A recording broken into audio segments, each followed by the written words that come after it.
चलिए तो अब हम लोग यहाँ पे आरटीपी जो मई 2023 का, ये आरटीपी कब का दे रखा हुआ है, तो ये है आरटीपी मई 2023 और कौन सा सब्जेक्ट, तो ये रहा एडवांस अकाउंटिंग। तो इसका हम लोग देखने वाले हैं क्वेश्चन नंबर 7 जो हम लोग के पास AS 19 का दे रखा हुआ क्वेश्चन नंबर 7, ये रहा ना AS 19 का क्वेश्चन नंबर 7, तो ये हम लोग देखने वाले हैं। 17 है क्वेश्चन नंबर, तो ये, बट इससे पहले मैं आप लोग को थोड़ा सा रिवाइज करा देता हूँ क्या। तो यहाँ देख लीजिए, हम लोग के पास जो होता था ग्रॉस इन्वेस्टमेंट इन लीज, जो हम लोग के पास क्या होता था ग्रॉस इन्वेस्टमेंट इन लीज।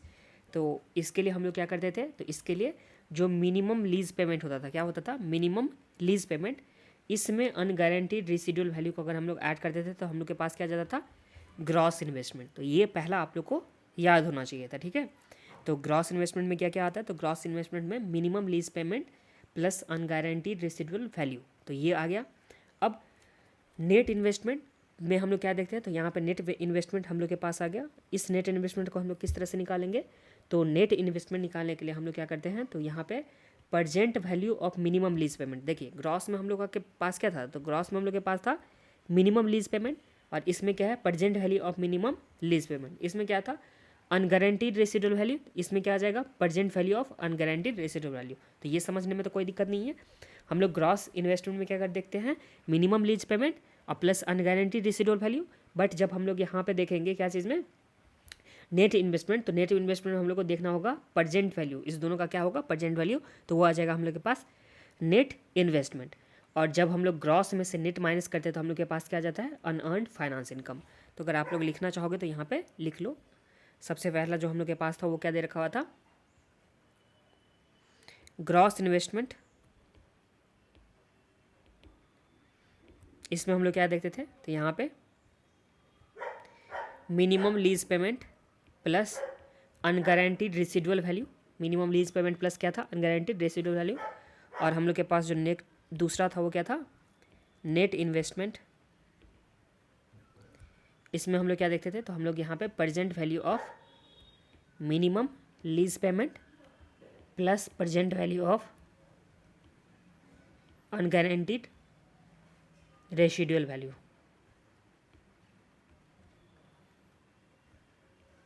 अनगारंटीड रेसिडुअल वैल्यू, ये हम लोग के पास आ गया। और तीसरा हम लोग देखेंगे तो हम लोग के पास क्या आ जाएगा अनअर्न्ड फाइनेंस इनकम। ये कैसे निकलेगा हम लोग के पास, तो हम लोग ग्रॉस इन्वेस्टमेंट जो भी हम लोग के पास है ग्रॉस इन्वेस्टमेंट, इसमें से अगर हम लोग माइनस क्या कर देंगे नेट इन्वेस्टमेंट, तो ग्रॉस में से अगर हम लोग नेट को इन्वेस्टमेंट को माइनस कर देंगे तो हम लोग के पास क्या आ जाएगा अनअर्न्ड फाइनेंस इनकम। तो ये तीनों में समझने में तो कोई दिक्कत नहीं है ना।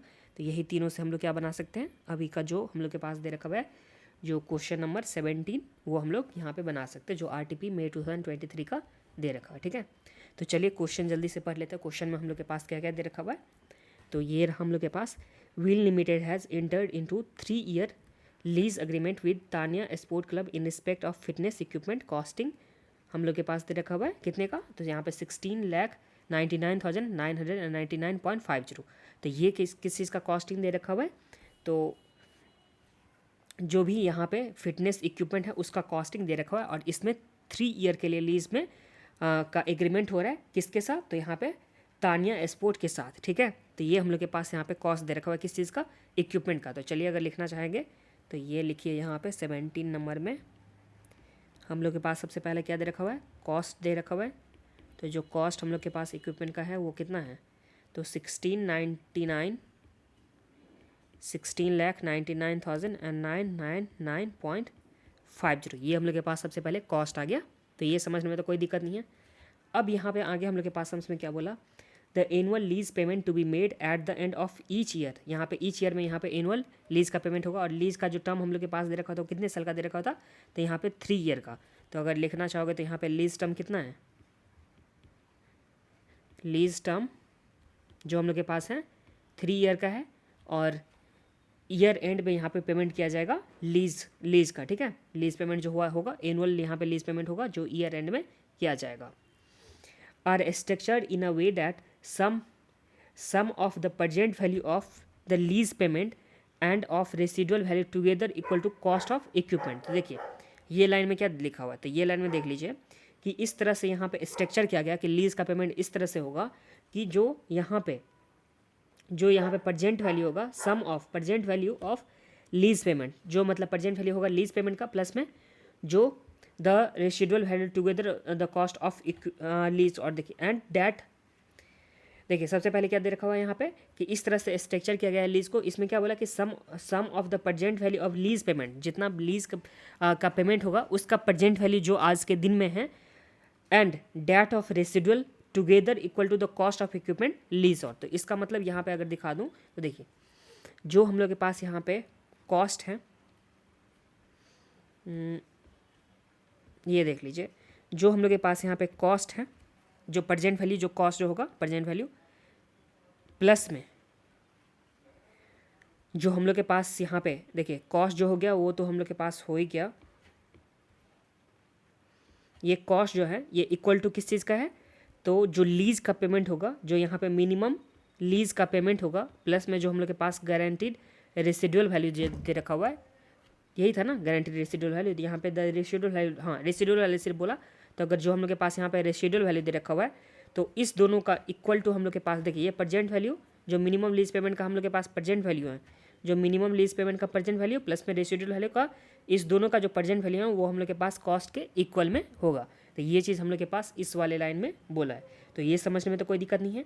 अब सम्स में आगे क्या बोला, the unguaranteed residual value of the equipment at the expiry of the lease is estimated to be 1,33,500। तो ये हम लोग के पास सम्स में और भी इन्फॉर्मेशन में क्या दे रखा हुआ है कि जो अनगारंटीड रेसिडुअल वैल्यू है जो हम लोग के पास यहाँ पे थर्ड ईयर में जा करके वो कितना दे रखा है, तो यहाँ पे 133,500 का हम लोग के पास गिवन है, 133,500 है ना।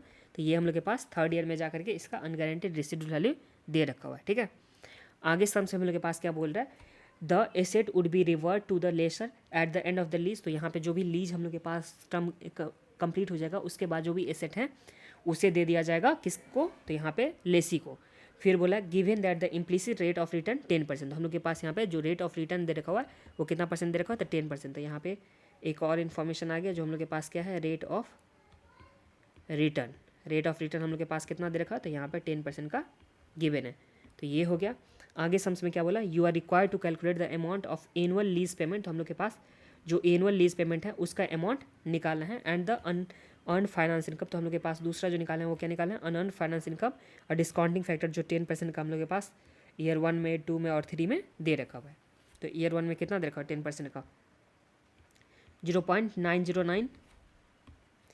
आगे है हम लोग के पास 826 और तीसरा जो हम लोग के पास गिवन है वो कितना है, तो 0.751। तो यहाँ पे 0.751। तो इस तरह से हम लोग के पास इन्फॉर्मेशन दे रखा हुआ है। एक बार मैं आप लोगों को क्विक रिकैप करा देता हूँ क्या चीज़, तो देखिए और इसमें एक और हम लोग को जो निकालना था वो निकालना था, क्या निकालना था एक बार लिख देता हूँ, उसके बाद मैं आप लोगों को क्विक रिकैप कराता हूँ। तो फर्स्ट जो था हम लोग के पास एनुअल लीज पेमेंट, तो एनुअल लीज पेमेंट, और जो सेकेंड नंबर का हम लोग को निकालना है वो क्या है, अनअर्न्ड फाइनेंस इनकम। तो दो तरह का हम लोग को यहाँ पे निकालना है सम्स में। अब मैं आप लोगों को क्विक रिकैप कराता हूँ, देख लीजिए। सबसे पहले देखो जो हम लोग के पास दे रखा हुआ था कॉस्ट ऑफ इक्विपमेंट कितना, तो यहाँ पे कॉस्ट ऑफ इक्विपमेंट 16,99,999.50। फिर जो लीज का टर्म हम लोग के पास था वो 3 ईयर का दे रखा हुआ था। अनगारंटीड रेसिडुअल वैल्यू जो ईयर थर्ड में जा करके 133,500 का हम लोग के पास गिवन था। सम्स में ये हम लोग के पास बोला कि जो कॉस्ट है वो इक्वल टू हो जाएगा मिनिमम लीज पेमेंट, और जो हम लोग के पास रेसिडुअल वैल्यू होगा उसका प्रेजेंट वैल्यू जो इक्वल टू क्या हो जाएगा, कॉस्ट हो जाएगा। फिर हम लोग के पास रेट ऑफ रिटर्न दे रखा है 10% का, जिसमें rate of written first year का, सेकंड ईयर का, थर्ड ईयर का हम लोग के पास यहाँ पे डिस्काउंटिंग फैक्टर दे रखा हुआ है, ठीक है। प्रेजेंट वैल्यू फैक्टर हम लोग के पास यहाँ पे गिवन है। फिर एनुअल लीज पेमेंट हम लोग को निकालना है, उसके बाद हम लोग के पास अनअर्न फाइनेंस इनकम निकालना है। तो ये अपने पास यहाँ पे सम्स आ गया। और हम लोग को अनअर्न फाइनेंस इनकम निकालने के लिए क्या करते थे, तो अनअर्न फाइनेंस इनकम के लिए हम लोग के पहले ग्रॉस इन्वेस्टमेंट निकालते थे और नेट इन्वेस्टमेंट उसमें से हम लोग माइनस करके निकालते थे। बट हम लोग को सबसे पहले क्या निकालना है, एनुअल लीज पेमेंट। तो हम लोग एनुअल लीज पेमेंट निकालेंगे, ये कितना होने वाला है। तो देखिए सबसे पहले देखिए हम लोग के पास कॉस्ट तो दे रखा हुआ है, कॉस्ट ऑफ इक्विपमेंट तो हम लोग के पास दे रखा है, यहाँ से आ जाइए सॉल्यूशन में, आ जाइए सॉल्यूशन का पार्ट में। तो यहाँ पे कॉस्ट ऑफ इन्वेस्टमेंट जो हम लोग के पास कितना दे रखा है, तो ये हम लोग के पास दे रखा है 1699.50, ये हम लोग के पास कॉस्ट दे रखा हुआ है। अब इस कॉस्ट में से अगर हम लोग माइनस कर देंगे, क्या चीज़ माइनस कर देंगे, जो अनगारंटीड रेसिडुअल वैल्यू है उसका अगर हम लोग प्रेजेंट वैल्यू अगर माइनस कर देंगे तो हम लोग के पास निकल के आ जाएगा ना कि जो लीज पे हम लोग जो भी लीज से हम लोग को रिकवर करना है वो हम लोग के पास तो निकल के आ जाएगा। तो यही चीज़ हम लोग यहाँ पे करने वाले। देखिए कॉस्ट तो ये इतना है, इसमें से हम लोग माइनस क्या कर देंगे, तो present value of unguaranteed residual value.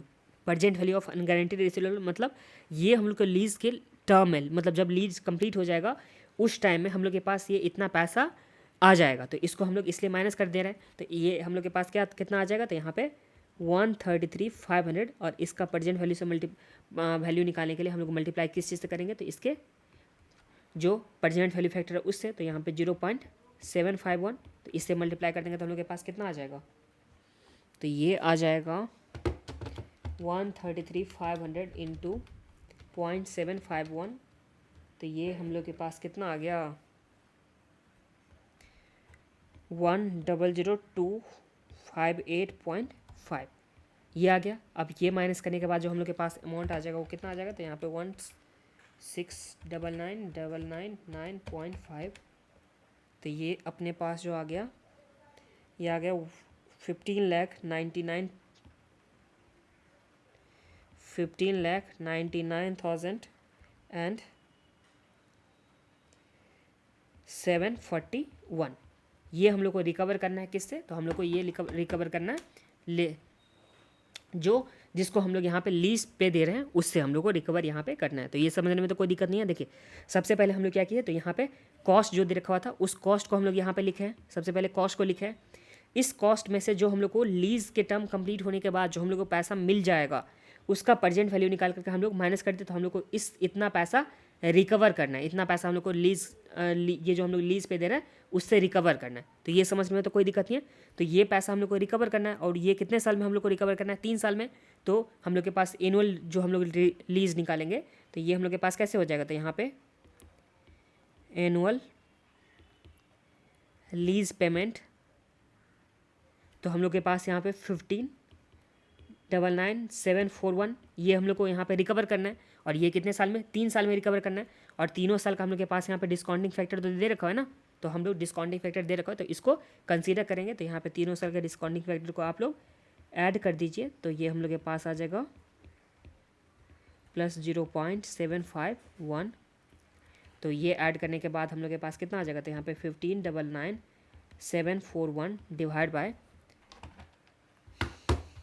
0.909 plus 0.826 plus 0.751। तो ये आ गया हम लोग के पास 2.486। तो 2.486 से हम लोग क्या कर देंगे, डिवाइड कर देंगे। तो ये आ जाएगा 15,99,741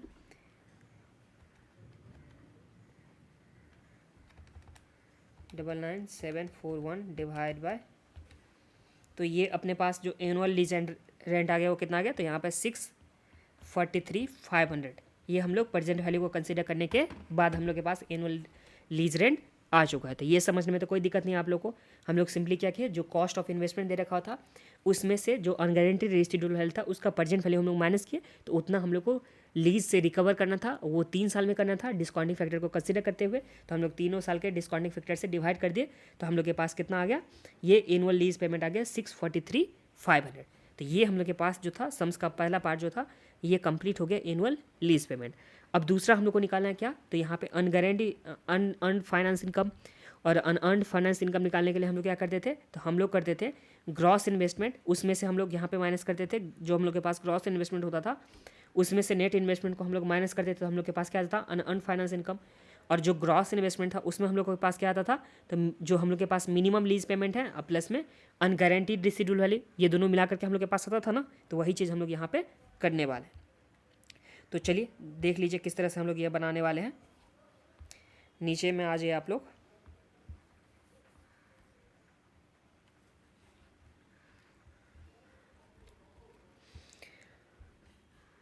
सबसे पहले हम लोग क्या निकालेंगे, ग्रॉस इन्वेस्टमेंट। तो यहाँ पे चलिए लिखिए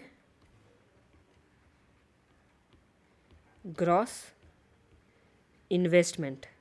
और ये ग्रॉस इन्वेस्टमेंट हम लोग कैसे निकालेंगे, तो जो हम लोग लीज़ का पेमेंट करें उसको 643,500 और 3 साल का हम लोग पेमेंट करेंगे, तो ये हम लोग के पास आ गया ना मिनिमम लीज पेमेंट। देखिए मिनिमम लीज पेमेंट दे रखा था ना, ग्रॉस इन्वेस्टमेंट प्लस में अनगारंटेड रेसिडुअल वैल्यू, तो वही मिनिमम लीज पेमेंट हम लोग के पास ये आ गया 3 ईयर का। 1 साल का ये दे रखा था, इंटू 3 कर दे तो 3 तीनों साल का आ गया।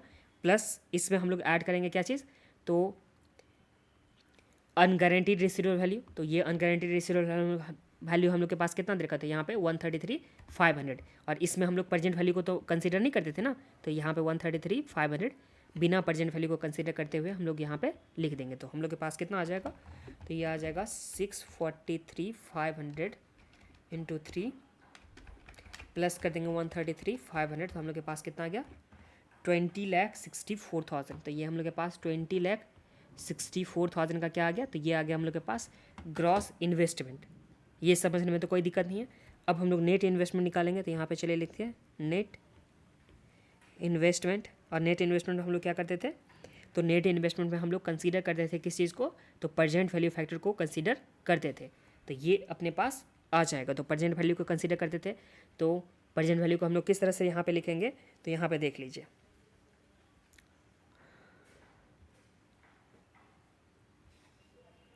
जो हम लोग को यहाँ पे रिकवर करना था वो कितना करना था, तो यहाँ पे 15,99,741 का हम लोग को रिकवरी करना था। ये समझने में तो कोई दिक्कत नहीं है। देखिए जो हम लोग को मिनिमम लीज पेमेंट रिकवर करना था वो कितना था, तो यहाँ पे 15,99,741 इतने का रिकवर करना था। और इसमें हम लोग यहाँ पे ऐड करेंगे, क्या चीज़ ऐड करेंगे, तो यहाँ पे जो हम लोग के पास यहाँ पे दे रखा हुआ था अनगारंटीड रेसिडुअल वैल्यू, उसका प्रेजेंट वैल्यू हम लोग यहाँ पे ऐड करेंगे। और इसका प्रेजेंट वैल्यू हम लोग कितना निकाले, तो ये हम लोग निकाले थे 100,258.5। तो यहाँ पे हम लोग लिख देंगे कितना 100,258.5। तो ये समझने में तो कोई दिक्कत नहीं है। नेट इन्वेस्टमेंट में हम लोग क्या था कि मिनिमम लीज पेमेंट जो प्रेजेंट वैल्यू होता था उसका, तो मिनिमम लीज पेमेंट जो हम लोग को रिकवर करना था जिसका प्रेजेंट वैल्यू, तो ये हम लोग को रिकवर करना था 15,99,741 प्लस में अनगारंटीड रेसिडुअल वैल्यू। तो अनगारंटीड रेसिडुअल वैल्यू हम लोग के पास जो था वो कितना था, यहाँ पे 133,500 था। इसमें हम लोग प्रेजेंट वैल्यू को कंसीडर करेंगे तो 0.75, तो हम लोग के पास कितना आ गया, यहाँ पे 100,258.5। तो वही चीज़ हम लोग लिख दिए हैं। तो इस दोनों को ऐड करने के बाद जो हम लोग के पास आ जाएगा वो कितना आ जाएगा, तो ये आ गया 15,99,741 प्लस 100,258.5। तो ये आ गया हम लोग के पास कितना 16,99,999.5।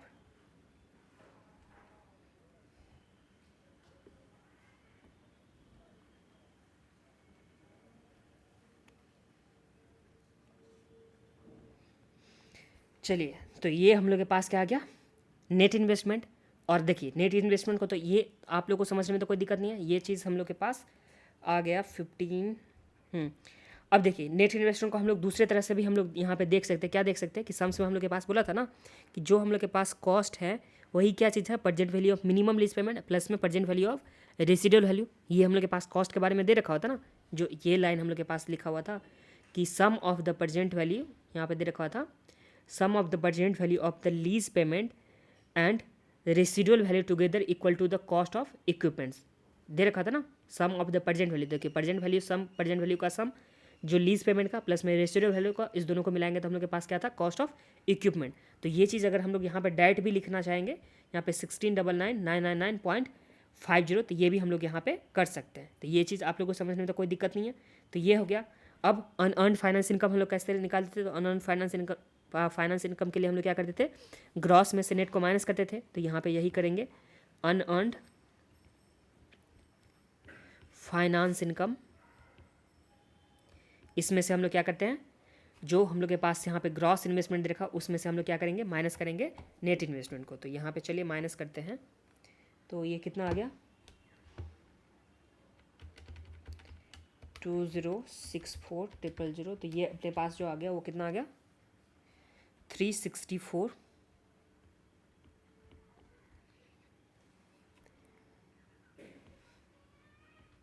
1000.5। तो ये अपने पास यहाँ पे आ चुका है।